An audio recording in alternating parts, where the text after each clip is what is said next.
Nick Script here to talk to you about the 2023 My Guys. This is part one, and we will define My Guys as players that I am higher on than consensus when it comes to fantasy football production. Starting off with the quarterback position, I have one guy each position. We're going to go with Deshaun Watson, Cleveland Browns. So 4 out of 5 of Watson's seasons played, he's averaged 21 plus fantasy points per game. He was top 5 in points per game in all 3 of his full seasons. We've seen highly productive stats out of Watson. 4,823 passing yards paired with 33 passing touchdowns.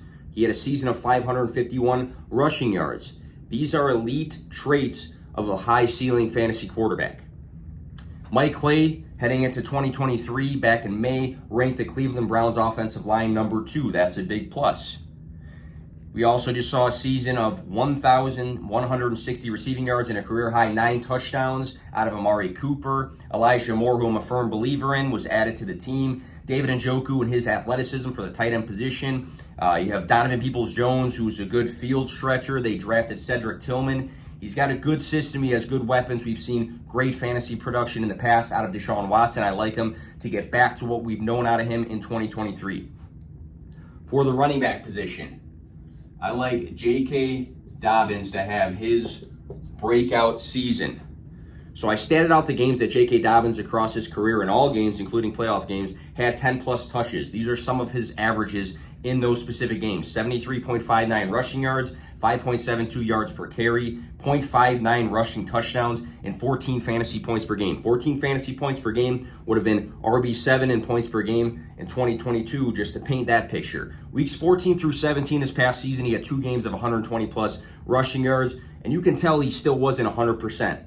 Back his rookie season, weeks 11 through 17, he scored in every single one of those games. There was an offensive coordinator change in Baltimore. This may mean less of a committee approach when it comes to the running back position.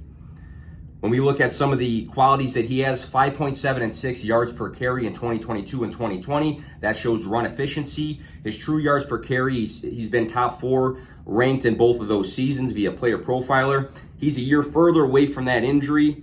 He's elusive and explosive, top 5 in juke rate in both of those seasons played. He was number 4 in breakaway runs that rookie season. Baltimore's offense is going to be nasty. Lamar Jackson is back. They added Zay Flowers to the team, Mark Andrews, Rashad Bateman. This could mean like a Jamal Williams type of season where they're in the red zone often, and even if Lamar snipes some of that, J.K. Dobbins can score a bunch of touchdowns in 2023. Wide receiver. If you follow me, I talk about him nonstop. Jerry Jeudy.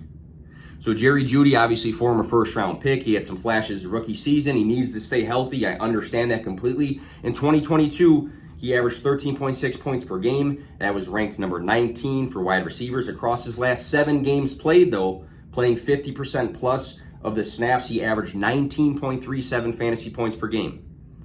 If those 19.37 points per game were across the full season, that would have been wide receiver 5 in fantasy points per game.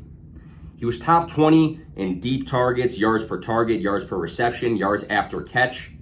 So there's some upside and efficiency attributes tied to Jerry Jeudy, just showing that he is a playmaker. Sean Payton has had a history of highly relevant fantasy wide receivers in his systems. We can look at Michael Thomas, Brandon Cooks, Marquez Colston. I do believe Russ bounces back to what we've known out of him in 2023, which is tied to his wide receiver 1, Jerry Jeudy. And then last at the tight end position, we're going to go with Pat Freiermuth. So Big Pat, if we want to talk about him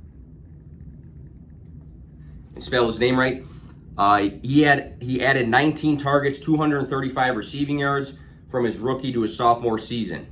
2022, some of the boxes that Pat Freiermuth checked, he was number 5 in targets with 98. That's some volume. Only Kelsey, Andrews, and Hockenson had a higher percentage of games played with 7 plus targets. He was number 3 in deep targets, number 4 in air yards, number 8 in ADOT, which is the average depth of his target down the field, and number 6 in receiving yards. So that's showing some receiving yard upside and some big play qualities. Only Kelsey had a higher percentage of games played with 70 plus receiving yards in 2022. Pat was tied with Andrews and Kittle. He was number 9 in yards after the catch. That shows some playmaking. He was number 7 in yards per route run. That shows some efficiency. He regressed in touchdowns, but Pittsburgh only had 12 receiving touchdowns on the year, a stat we hope takes a step forward in 2023. 100-plus target candidate in 2023. He's shown plenty of what we want out of a fantasy tight end. So 2023, my guys, Deshaun Watson, J.K. Dobbins, Jerry Jeudy, and Pat Freiermuth. This is part one of a series. Go grab these guys in your leagues in 2023.